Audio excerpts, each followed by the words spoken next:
जय संघ शक्ति। अपनी जो आईटी सीरीज की जो वेबिनार चल रही थी, वेबिनार्स की सीरीज, आईटी सूचना तकनीकी से संबंधित, इंजीनियरिंग से संबंधित जानकारियों की, उसमें पिछले शनिवार को अपन कार्यक्रम नहीं कर पाए क्योंकि कोई और कहीं बिजी थे। पिछले शनिवार को रक्षाबंधन भी था, दुर्गादास जयंती का कार्यक्रम भी था, इसलिए वो नहीं हो पाया। तो आज उसी सीरीज के अगले अगले चरण में अपन बिजनेस एनालिस्टिक जो होता है, मतलब बिजनेस के बारे में जो एनालिसिस करने वाले लोग होते हैं, उनका आईटी क्षेत्र में क्या संभावना होती है, उस विषय पे बात करेंगे। महेंद्र सिंह जी अपने को बताएंगे।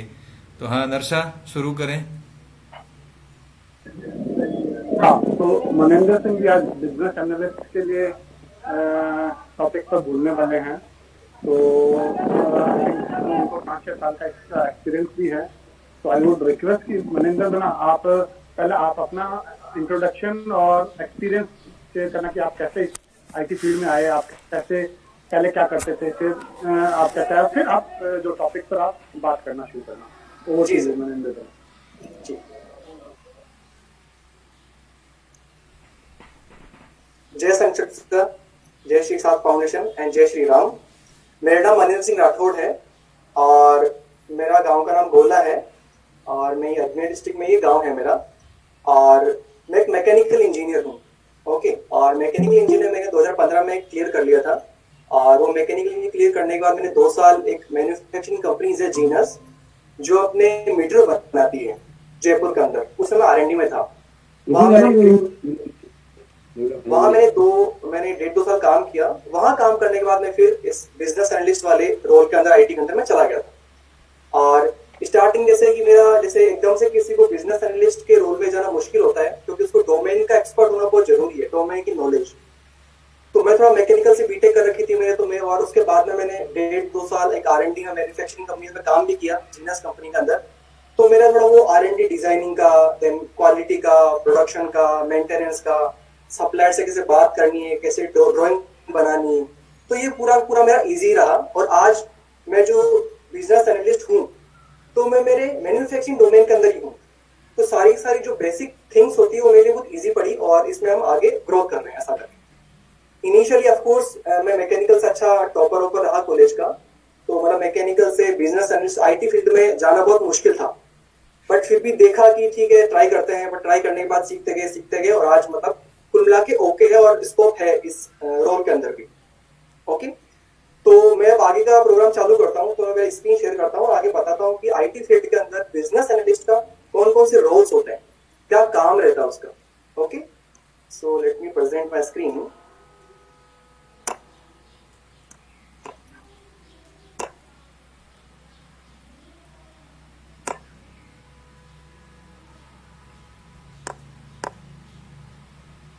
ठीक है, तो ये मैं स्टार्ट करता हूँ। ये मैं करता हूँ। तो आज का जो रोल है अपना वो है कि role of business analyst into IT field.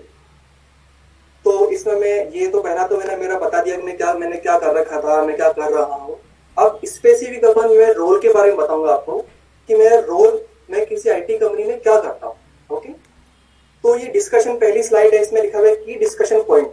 तो मैंने खुद से ही क्वेश्चंस बनाए हैं कि भाई बिजनेस एनालिस्ट, किसी का नाम सुनता है कोई बिजनेस एनालिस्ट, तो क्या क्या दिमाग में क्वेश्चंस आते हैं।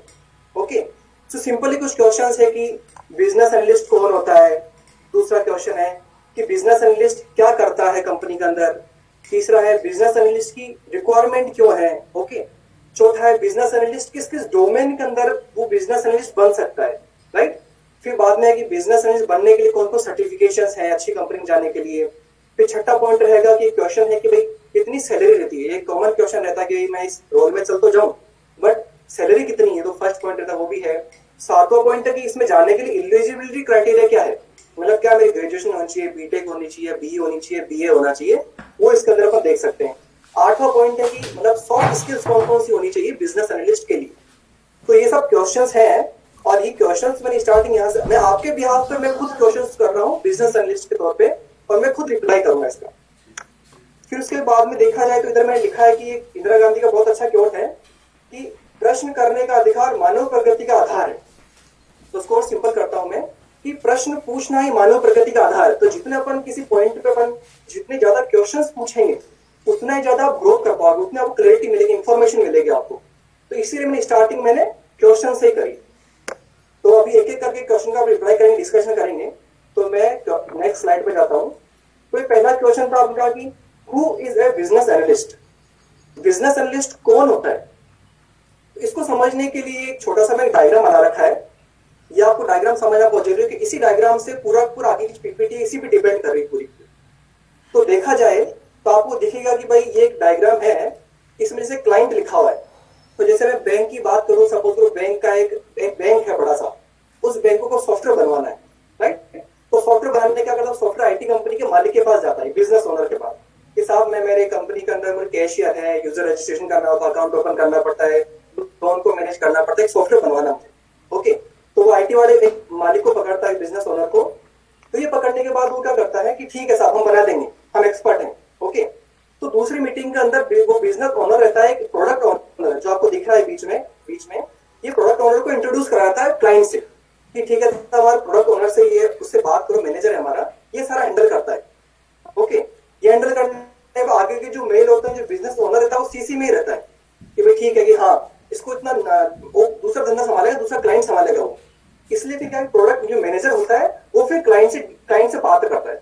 फिर नेक्स्ट की जो मीटिंग आती है उसमें क्या करता है प्रोजेक्ट मैनेजर, एक बिजनेस एनालिस्ट को, ये देखो यहाँ पे मैंने लगा रखा है वो बिजनेस एनालिस्ट को उस क्लाइंट से मीटिंग कराता है और बोल देता है कि साहब आज के बाद मैं तो रहूंगा बट मेरे बिहाफ पे ये मेरा बिजनेस एनालिस्ट है, ये बैंकिंग सॉफ्टवेयर बनाने में एक्सपर्ट है, इसको 5 साल का नॉलेज है और ये आपसे आज से जब तक प्रोजेक्ट खत्म होता है, ओके, या आगे आपको टेस्टिंग में आता है, सपोर्ट देना होता है, ये काम करेगा मेरा बंदा मेरे बिहाफ पे, क्योंकि ये भी मैनेजर होता है, इसके बहुत सारे प्रोजेक्ट चलते रहते हैं। तो बिजनेस एनालिस्ट इंट्रोड्यूस करने के बाद ठीक है साहब, फिर क्या करता है बिजनेस, ये तो कौन होता है बिजनेस, आपको यहाँ देख लो, ये प्रोडक्ट ओनर भी हट जाएगा यहाँ से, सीधा का सीधा जो बंदा क्लाइंट से इंटरेक्शन करेगा वो एक बिजनेस एनालिस्ट होता है। That's all. बात करना वो सब कुछ करना, मैं डेफिनेशन साइड में लिखी है मैंने कि who is the business analyst. Business analyst act as a liaison between client and technical, मतलब क्लाइंट और जो डेवलपमेंट टीम अपनी डेवलपर्स होते हैं इंटरनल, उसके बीच के एक ब्रिज होता है। ओके, अब लिएजन का भी एक मीनिंग होता है कि कम्युनिकेशन ऑपरेशन के वो बीच में रिलेशन बनाने में काम आता है। ये प्लीज आपको एक स्क्रीन याद रखना, इसी पे सारा का सारा डिपेंड कर रहा है पूरा। अभी देखो टीम है इंटरनल, डेवलपर ये रहा, टेस्टर ये रहा, ये आर्किटेक्ट ये रहा, बिजनेस एनालिस्ट, ये पूरी डेवलपमेंट टीम है और ये अपना क्लाइंट। तो ये क्लियर हो गया कि कौन होता है बिजनेस एनालिस्ट, ये क्लियर हो गया है। अभी काम क्या करता है वो आगे बताता हूँ नेक्स्ट स्लाइड में। दूसरा क्वेश्चन है कि भाई ठीक है भाई ये तो पता लगे कौन होता है और वो काम क्या करता है। तो काम क्या कर रहा है, जैसे मैं आपको पहली स्लाइड में बताया था कि भाई वो प्रोजेक्ट मैनेजर रहेगा, वो बता देगा ये क्लाइंट साहब ये हमारा बिजनेस एनालिस्ट है, आज के बाद ये आपसे बात करेगा। अब बात क्या करेगा, वही काम है। तो बात क्या करेगा, वो क्लाइंट बैंक का है, तो बैंक वाले केस में सारी की सारी रिक्वायरमेंट रहेगी भाई ठीक है, बैंक रहेगा, बैंक में ब्रांच मैनेजर रहेगा, ब्रांच मैनेजर के अंदर में कैशियर रहेगा या फिर कोई वेंडर, वो सारे के सारे यूजर रहेंगे उसके अंदर में, राइट।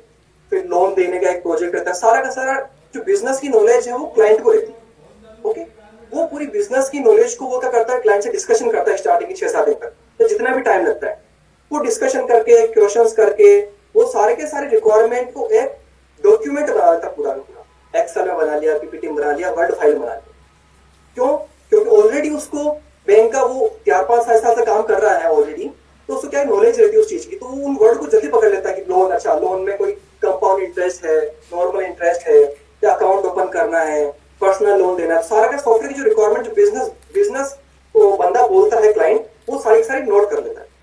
तो सारा काम इसे करना है, रिक्वायरमेंट गैदर करना, गैदर करने के बाद उसको नोट डाउन कर लेना, नोट डाउन करने के बाद वो डेवलपमेंट टीम होती है उसको बताता है, समझाता है पूरा कि भाई देखो ये क्लाइंट है, इस क्लाइंट को सॉफ्टवेयर चाहिए, इतने यूजर क्रिएट करना है, यहाँ पे बटन देना, सारा का सारा रिक्वायरमेंट ये और डेवलपर को समझाता है।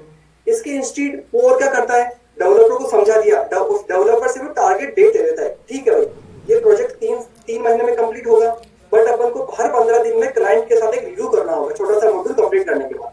तो जैसे डेवलपर वो मॉड्यूल रेडी करता है, उस मॉड्यूल को वो खुद टेस्ट करता है, पहले टेस्ट करने के बाद फिर वो क्लाइंट को डेमो देता है।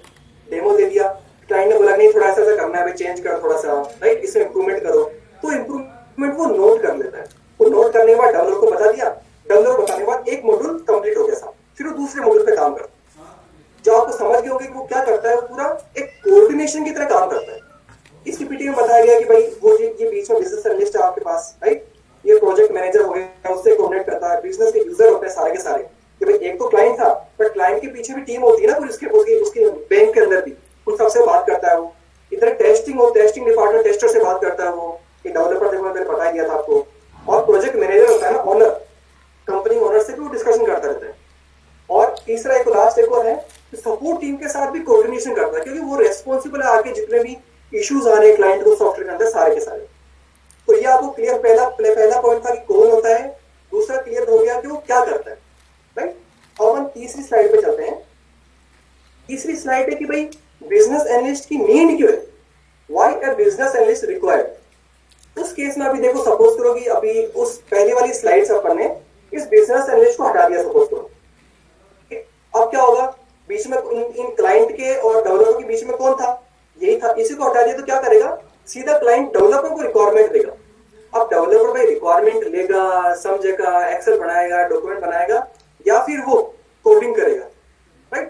तो ये सारा जो टाइम होता है बीच का, समझने समझाने का, बिजनेस की नीड को समझने का, और फिर उसको technical software point of view से कैसे इंप्लीमेंट कर सकते हैं वो समझाने का पूरा इसका मेन रोल होता है, इसलिए होता है। फिर भी ये तीन मोटे मोटे निकाले हैं।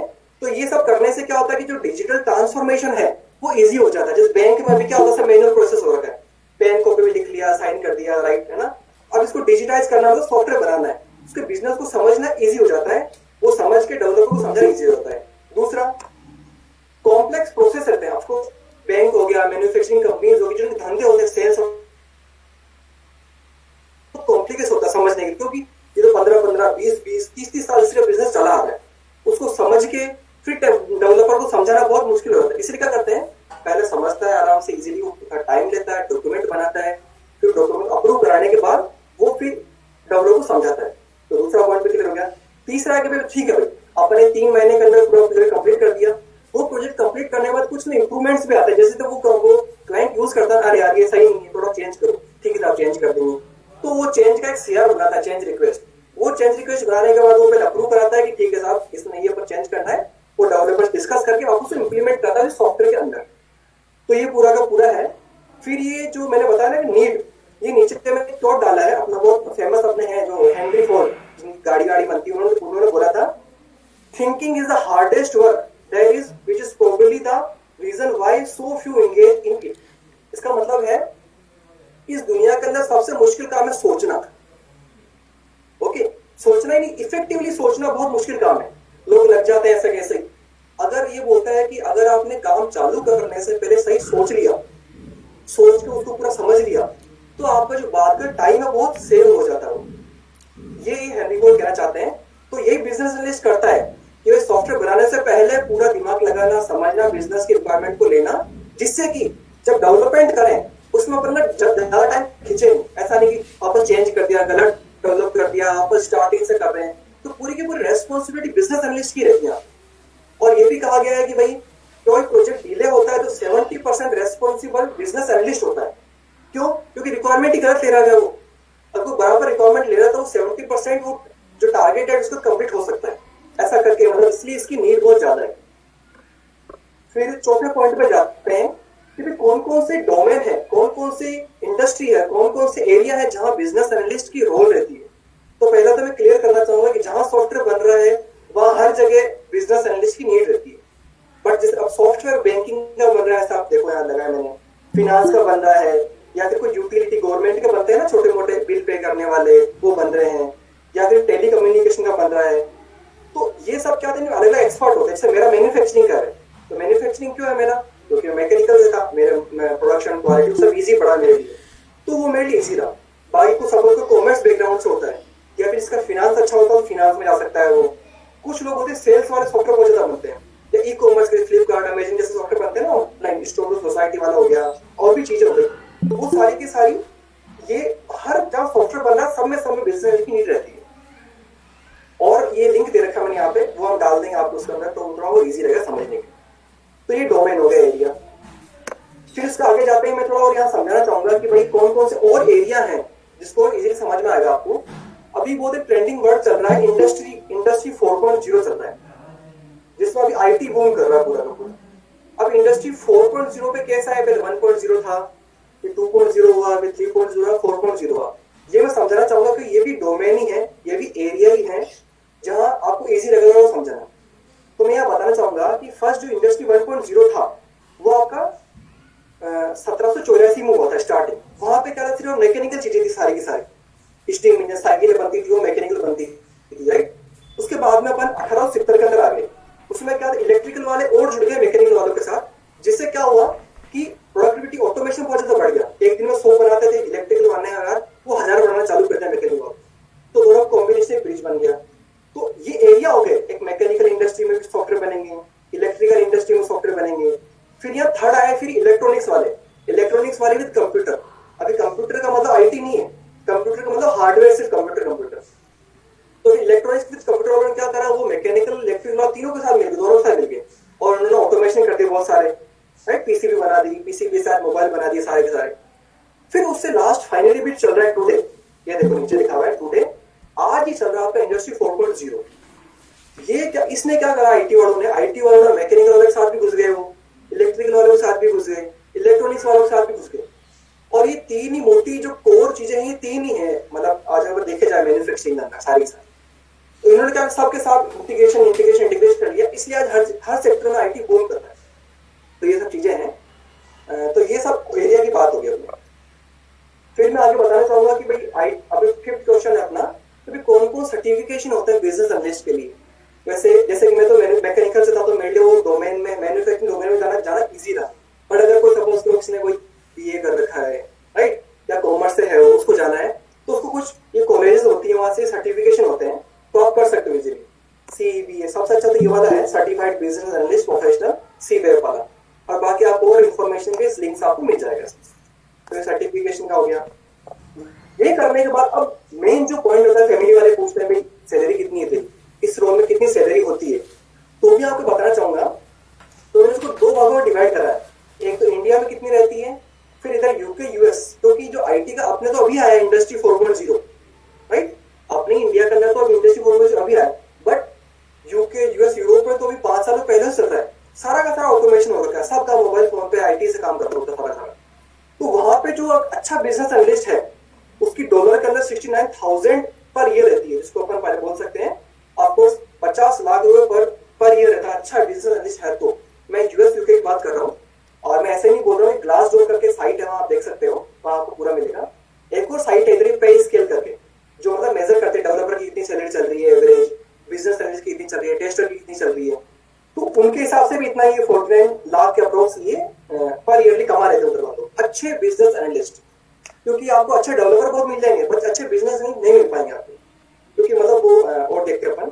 फिर ये इंडिया में देखो आप, इंडिया में अपनी अभी इंडस्ट्री 4.0 आया ही है। फिर फ्रेशर को जब वो ज्यादा 3 से 4 लाख मिलते हैं, 4-5 साल के एक्सपीरियंस है, उसको 11-12 लाख मिलते हैं ऐसा। तो ये सब सैलरी का समझ लिया अपन ने। 2 क्वेश्चन बाकी अपना। फिर ये सेकंड लास्ट क्वेश्चन है कि क्या क्या एलिजिबिलिटी क्राइटेरिया है कि मैं बिजनेस में बनना है, तो मैं क्या बीटेक होना चाहिए, क्या होना चाहिए। तो यहाँ मैंने आई थिंक इसको ऊपर करता हूं मैं। फिर ग्रेजुएशन जरूरी है, 12th करी आपने, 12th करने में आपने बीए कर रखा है, बीकॉम कर रखा है, जो भी कर रखा है, सब चलता है इसके अंदर। बट वो स्किल्स बहुत जरूरी है, जो मैं आगे बताऊंगा आगे में, या फिर वो सर्टिफिकेशन बहुत जरूरी है। अब मेरे लिए इजी क्यों रहा, क्योंकि मैं डोमेन का बंदा था। ऑफकोर्स ये मैकेनिकल से कर रखा था, मेरे लिए इजी रहा। इसकी एलिजिबिलिटी क्राइटेरिया तो बीकॉम ही है, बीए या ग्रेजुएशन ही है, बट इसमें स्किल्स बहुत नीड करती है इसके अंदर। इसकी एलिजिबिलिटी क्राइटेरिया आपको इस लिंक से मिल जाएगा यहाँ पे, वो आपको बता देंगे। अब ये जो मैं सॉफ्ट स्किल्स की बात कर रहा था, राइट, वो ये वाली चीजें हैं कि भाई अभी कौन कौन से आपको सॉफ्ट स्किल्स चाहिए, मतलब एज ए बिजनेस एनालिस्ट के लिए। और तो बहुत सारी चीज होती है, बाकी मोटी मोटी में लेके आया हूं। तो पहला होता है कि भाई इंग्लिश में अच्छा होना चाहिए बंदा, स्पीकिंग, रिटन। क्यों? क्योंकि भाई सीधा क्लाइंट से बात कर रहा है ना। अब ये तो ठीक है, अभी इंडिया के क्लाइंट है राजस्थान साइड वाले, नॉर्थ वाले, तो वो तो हिंदी में बात कर लेते हैं। बट अगर आप साउथ में चले गए, बेंगलोर, पुणे, इधर, वो पूरा इंग्लिश में चलता है। और आईटी का तो पूरा इंग्लिश है, कोर स्टार्टिंग इंग्लिश होती है। फिर सपोज करो कि अब कंपनी बड़ी है, क्लाइंट तो यूएस, यूरोप, फिलीपींस, टर्की, वहां से भी आते हैं, अब उन लोगों को तो हिंदी नहीं आती ना, इसलिए आपको इंग्लिश तो मस्ट है, इंग्लिश स्पीकिंग और रिटर्न, क्योंकि आपको मेल भी करने रहेंगे ना क्लाइंट को। तो आप तो क्या कंपनी के रिप्रेजेंटेटिव हो, आप लगना चाहिए कि भाई हाँ कंपनी अच्छी है, आप बोलोगे करोगे लिखोगे अच्छा, तो अभी क्लाइंट को भी कॉन्फिडेंस बढ़ेगा, हाँ मैं अच्छी कंपनी का सॉफ्टवेयर बना रहा हूँ ऐसा। दूसरा पॉइंट है इफेक्टिव कम्युनिकेशन, यह बहुत इंपॉर्टेंट है। जैसे मैंने आपको बताया था कि 70% बिजनेस एनालिस्ट का रोल रहता है कि वो टारगेट डेट में क्लियर हो पाएगा रिक्वायरमेंट है नहीं हो पाएगा। क्यों? क्योंकि सपोज करो कि क्लाइंट ने कुछ और क्लाइंट ने बताया, तो क्लाइंट को तो पूरा बिजनेस की नॉलेज है, वो 30 साल से चला रहा है, राइट। पर अगर मैं तो नया हूं, मैं समझ नहीं पाया पूरा का पूरा, और मैं कम्युनिकेट नहीं कर पाया मेरे डेवलपर को, तो डेवलपर जैसा मैं कम्युनिकेट करूँ वैसा बनेगा वो, तो उस केस में बहुत क्रिटिकल चीज आती है यहाँ पे, फिर चेंज होना तो बहुत टाइम लग जाता है इन्वेस्टिंग। तो कम्युनिकेशन बहुत इफेक्टिव होना, clear cut, point to point, Excel to Excel, हर चीज डेटा में होनी चाहिए। रिटर्न की बात करें कहाँ लिखोगे, तो लिखने के लिए मोटे मोटे माइक्रोसॉफ्ट एक्सेल में आप लिख सकते हो, वो बहुत आपको आना चाहिए माइक्रोसॉफ्ट एक्सेल, क्योंकि इसमें एनालिटिक्स लगाना, एक्सेल होती है सारी की सारी, उसमें टेबल सेल्स होती है, तो वो इजी रहता है रो एंड कॉलम। चौथा पॉइंट है कि भाई वर्ड फाइल हो जाती है, उसमें भी डॉक्यूमेंट बनाते हैं, क्योंकि उसी में नोट करेंगे जो भी रिक्वायरमेंट ले रहे हो। पीपीटी का जैसे पीपीटी बनाया मैंने, वो भी नहीं रहती है।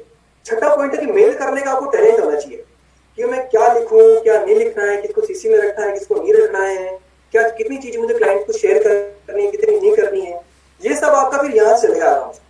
इसके लिए आपको कोई ना तो गूगल पे जाके कोई बताएगा ना कोई नहीं बता सकता, क्योंकि वो सिचुएशन आपके क्लाइंट की बीच वाली है सारी। तो मेल का मैं बता दिया। सातवां पॉइंट है गूगल सर्च, कि भाई बहुत बार क्या होता है कि नया क्लाइंट आए तो नई नीच जाती है, तो आपको गूगल करना पड़ेगा, वो भी होना चाहिए। आठवां पॉइंट बहुत इंपॉर्टेंट, जिसको बोलूंगा विजुअलाइजेशन। तो विजुअलाइजेशन में क्या होता है कि अब देखो मीटिंग चलती है, स्टार्ट जब इनिशियल होता है अपना पूरा मीटिंग, अब सारे के सारे हर एक वर्ड जो बोल रहा है क्लाइंट वो तो आप लिख नहीं पाओगे एक्सेल में, पीपीटी में, डॉक्यूमेंट में। तो आपको जैसे जैसे वो बताता है कि ठीक है एक मेरा बैंक है, बैंक के अंदर ब्रांच मैनेजर है, ब्रांच मैनेजर इतने मेरे यूजर्स हैं, कैशियर होता है उसके अंदर, राइट, एक मैनेजर होता है। फिर वो कैशियर मेरा क्या करता है, कोई कस्टमर आता है तो उसको लोन देता है, लोन के लिए फॉर्म भरता है, फॉर्म पे फॉर्म फिल करता है फर्स्ट एंड लास्ट में। तो सारी की सारी आपको उस टाइम विजुअलाइजेशन करना पड़ेगा कि ठीक है मेरा 2-3 साल का एक्सपीरियंस सॉफ्टवेयर बनाने का, तो मैं क्या क्या करूंगा, अच्छा यहाँ आ जाएगा, कैसे रोल क्रिएट करा देंगे, यहाँ से अपना लोन के लिए रिक्वायरमेंट करेगा, यहाँ से रजिस्ट्रेशन। तो विजुअलाइजेशन बहुत जरूरी है। दूसरा इसके साथ ही विजुअलाइजेशन ऐड करना चाहूंगा कि स्टोरी याद रखना बहुत जरूरी है, क्योंकि मीटिंग 2-2, 3-3 घंटे चलती है, हर सप्ताह तक 4-4 घंटे हर एक दिन की मीटिंग चलेगी आपकी स्टार्टिंग में, इनिशियल स्टार्टिंग में। तो आप हर एक लिख नहीं पाओगे, तो आपको स्टोरी ज्यादा पूरी याद रहेगी ना, तो आप पूरा डेवलपर को समझा सकते हो, क्योंकि आपको तो आपका बंदा है, आपके लिए समझ आएगा, आप तभी समझा सकते हो कोई स्टोरी आपके दिमाग में रहेगी। तो ये should be the story listener भी होना चाहिए, स्टोरी टेलर भी होना चाहिए business analyst. Okay, team work, of course team work तो होना ही चाहिए, क्योंकि पूरा सबसे कोऑर्डिनेट करना पड़ता है, क्लाइंट से, क्लाइंट को जरूरत 2-3 और बंदे होते हैं स्टेक होल्डर्स, उनसे, फिर प्रोजेक्ट मैनेजर, प्रोडक्ट ओनर से करना पड़ता है, टेस्टर से करना पड़ता है, सपोर्ट ग्रुप से करना पड़ता है, सपोर्ट मेंबर से करना पड़ता है, फिर डेवलपर से करना पड़ता है। तो सारी की सारी वो ऐसे मीडिया हो गया पूरा का पूरा, जो प्रेजेंट करेगा वही दिखेगा कुल मिला कैसा है। फिर ये देखो 10वां पॉइंट में लिखा है लिसनिंग और डिस्कशन। ऑफ कोर्स मैं बोल चुका हूँ कि स्टोरी ये लिसनिंग होनी चाहिए, अच्छी लिसनिंग पावर बहुत अच्छा होना चाहिए। जब आप अच्छी लिसनिंग पावर होगी तभी आप क्लाइंट को सुन पाओगे 4-4 घंटे, राइट। और अच्छी लिसनिंग लेने के बाद आप अच्छा टेलर बन सकते हो, डेवलपर को बता सकते हो। तो ये पॉइंट हो गया। फिर 11 गूगल शीट भी अच्छा है फॉर्मेट जो शेयरेबल होता है, वो भी आपको बनाना चाहिए। तो यहीं पे मैंने कुछ जैसे एक्सेल का मैंने बताया, एक्सेल बहुत यूजफुल है, मैं भी बहुत यूज करता हूँ। तो ऑफकोर्स आपको भी आती होगी, बट इसमें से ये मोटे मोटे में लिखा है कि होम पेज पे कंडीशनिंग लगाना, ब्रेक करना, मर्ज एंड मर्ज बहुत यूज आता है। इंसर्ट में पिवोट यूज करना, चार्ट, डैशबोर्ड बनाना, क्योंकि डेटा तो आ गया, डेटा से भी सॉफ्टवेयर बना लिया, सॉफ्टवेयर से भी डेटा आ गया, डेटा से भी वो डेटा एनालिटिक्स लगाता है, चार्ट बनवाता है। क्या क्यों? क्योंकि उसे डिसीजन लेना है ना आगे भाई 4-5 साल के डेटा से, वो उसका चार्ट बहुत जरूरी है। फिर कुछ डेटा बहुत ज्यादा फॉर्मेट लगाने पड़ेंगे, आप लोग को प्रूफ लगाना, ये आप मोटी मोटी चीजें हैं जो आप एक्सेल में जाके देख सकते हो, सीख सकते हो यूट्यूब से कहीं से। एक डेटा का है, व्यू वाला है। फिर ये एक मैं थोड़ा सा बोलना चाहूंगा, इंग्लिश आप कैसे इंप्रूव कर सकते हो, ये लास्ट पॉइंट है, इसका क्लियर रखना। तो इसके बारे में मतलब आप ठंडे हो जाओ, उसके बाद क्या कर सकते हो, इंग्लिश इंप्रूव करने का मैंने बहुत अच्छा सुना है कहीं से भी। तो उसमें क्या है कि जो छोटा बेबी होता है, वो जैसे बेबी होता है तो वो ठीक है हुआ, फिर घूमना कर रहा है, तो सबसे पहले वो सुनना चालू करता है। इंग्लिश के लिए तीन ही चीजें हैं, सुनना ऑफ कोर्स, फिर बोलना और लिखना। मोस्टली जो बिजनेस एनालिस्ट करता है वो बोलता है और लिखता है मेन, लाइक स्पीकिंग और रिटर्न, ये बाद में आएगा। अपन सीधी किस पे फोकस करता है, स्पीकिंग पे फोकस बहुत ज्यादा करते हैं कि मैं बोलना सीख जाऊं, नहीं, आप बोलना सीख ही नहीं सकते ऐसा करना। तो आपको बेबी वाले कॉन्सेप्ट पे जाना पड़ेगा कि जैसे कोई नया बेबी होता है तो वो स्टार्टिंग में सिर्फ सुनता है, आवाज थोड़ा, मम्मी क्या बोल रही, पापा क्या बोल रहे हैं, आ करता है वो, तो सुनता है स्टार्टिंग में। तो जैसे सुनता है कंटेंट उसके दिमाग में जाता है, फिर वो बोलना चालू करता है, क्योंकि पहले पापा बोल पापा बोल पापा बोल, राइट। तो फिर वो धीरे धीरे बोलने की कोशिश करता है। तो पहले वो सुनता है, सुनने के बाद वो फिर बोलता है।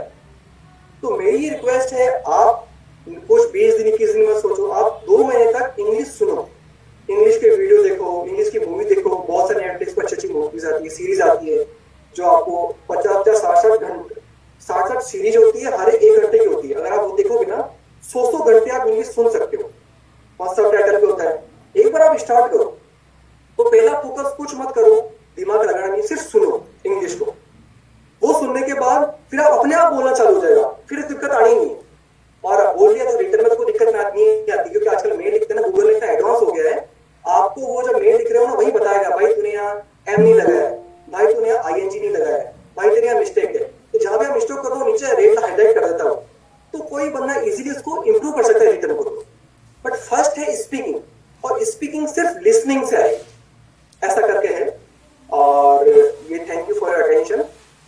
आई थिंक मेरा पूरा है, और भी कुछ रहे आपका तो ये मेरे नंबर दे रखे हैं, आप मुझे कॉन्टेक्ट करें। जी तो थैंक यू मनेंद्र बना, आपने होपफुली मतलब सारे अपने पॉइंट कवर कर लिए।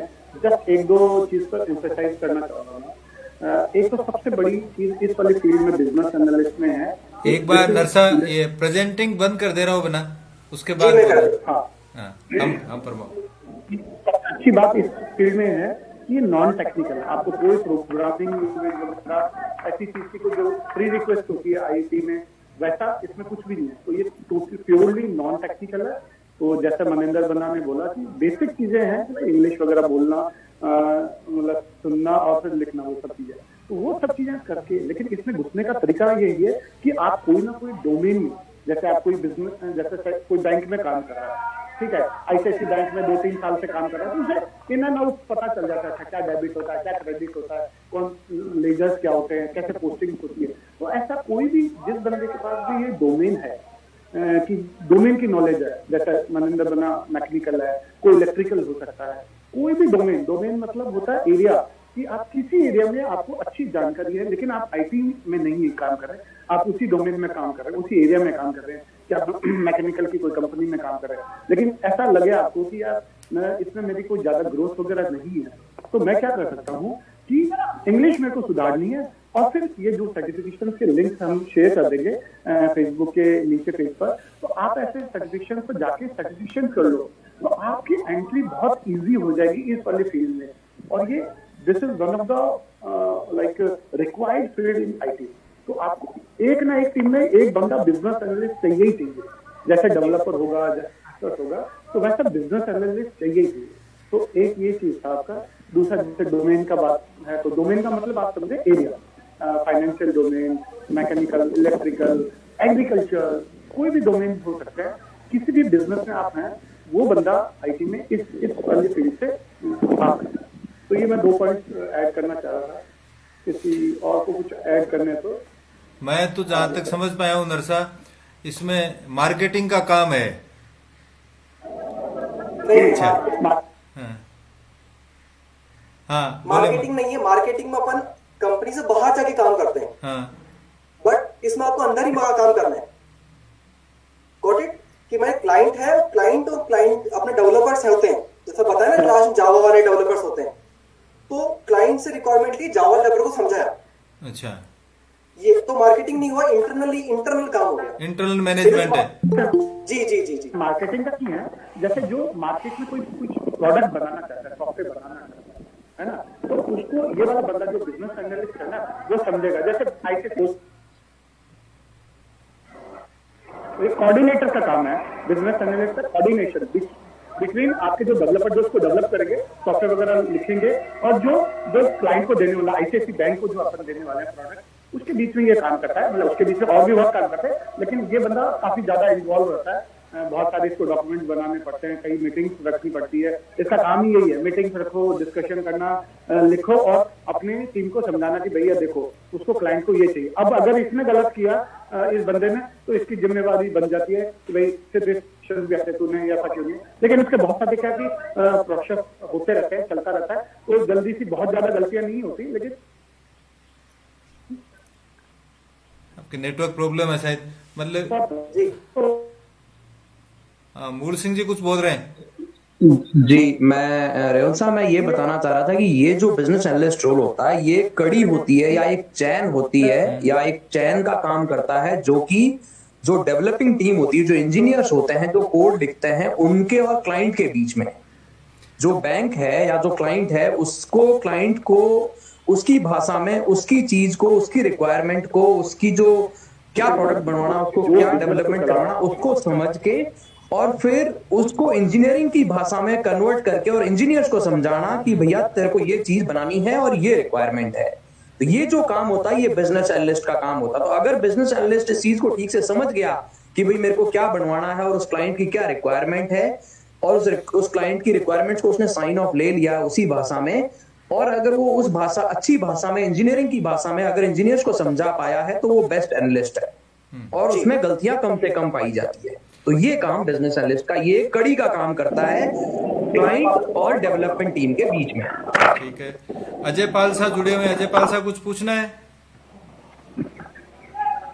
अजय पाल साहब, गुड़ा पृथ्वीराज, आप भी इंजीनियर हैं और फील्ड में काम करते हैं, कुछ पूछना हो तो अजय पाल साहब।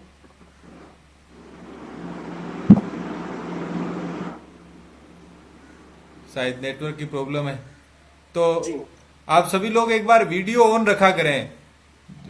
आपको स्क्रीन पे दिख रहे हो, केवल मनेंद्र सिंह जी की फोटो दिख रही है, बाकी सबकी नहीं दिख रही। ठीक है, हाँ कुलदीप बना, पिछली बार आपने बहुत अच्छा बताया था, आज मनेंद्र सिंह जी ने बहुत अच्छा बताया। इसी तरीके से आप लोग प्रयास कर रहे हो और हम लोगों को जितना अपन पहुंचा पा रहे हैं, कौन कौन इसको एडॉप्ट करता है वो अलग। लेकिन आज इन्होंने, महेंद्र बनान, जो लास्ट वाली बात बड़ी अच्छी बताई, लोगों को इंग्लिश का बड़ा हवा होता है और आप वाले फील्ड में सबसे ज्यादा आवश्यक चीज अंग्रेजी होती है। इसलिए ये तरीका ठीक है। हम सामान्यतया देखते हैं कि जो बहरा होता है वो गूंगा भी होता है, तो इसलिए पहले हम सुनना शुरू करें तो फिर बोलना अपने आप आ जाएगा। जी जी, बेबी स्टेप है पूरा। हाँ नरसा, और कुछ बहुत बात करनी हो तो? मूल सिंह जी, एक बार मूल सिंह जी वो मेरी हाँ वो बता दे रहा हूँ, आप वो कोई क्वेरीज वगैरह हो तो उस पर भेज दे, मैं आपके जो वो मेल आईडी है। जी जी जी, तो इस चीज से रिलेटेड किसी को कोई इन्फॉर्मेशन चाहिए तो हमारी ईमेल आईडी हम यहाँ कमेंट में पोस्ट कर देंगे, और वैसे भी skf.it@gmail.com है, तो उस पर आप अपनी क्वेरीज और रिक्वायरमेंट्स इस चीज से रिलेटेड, या कोई इंटरेस्टेड हो जो बिजनेस एनालिस्ट रोल में जाना चाहता है, डोमेन एक्सपर्टीज है, तो वो आप हमारे को मेल लिख सकते हैं, और हम या फिर मानवेंद्र बना हम आपको रीच करेंगे और आपको एक्सप्लेन कर देंगे भाई what is the next step and how to move forward करके, मतलब आगे कैसे क्या करना है, कौन से सर्टिफिकेशंस करने हैं और क्या करना है। तो जो भी इच्छुक हो, जो इंटरेस्टेड हो, वो आप मेल कर सकते हैं और हम आपको फिर आपको रीच करेंगे ऑटोमेटिकली, वन ऑफ अस, मतलब हम में से कोई एक आपको रीच करेगा। पिछले दिनों में, अभी 10-15 दिनों में जो पिछली ये कुलदीप बना वाली वेबिनार हुई थी, उसके बाद कोई आई क्या क्वेरी मूल सिंह साहब? मैं देख नहीं पाया, मैं चेक करके आपको अपडेट करता हूँ। कोई नहीं, और ठीक है, दो जैसे भी आती है हम पिक कर लेते हैं। 2 क्वेरीज बीच में आई थी, तो एक दीपसा ने पिक की थी और एक नरेंद्र बना ने पिक की थी, तो हम पिक कर लेते हैं उसको। ठीक है, ठीक नरसा, और कोई बात करनी हो? ठीक है, तो आप सभी लोगों का ये लगातार चल रहा है प्रयास। अगले सैटरडे को अपन नया विषय लेके आएंगे। आप सभी लोगों का धन्यवाद। जय सिंह सत्य। जय जय जय सिंह।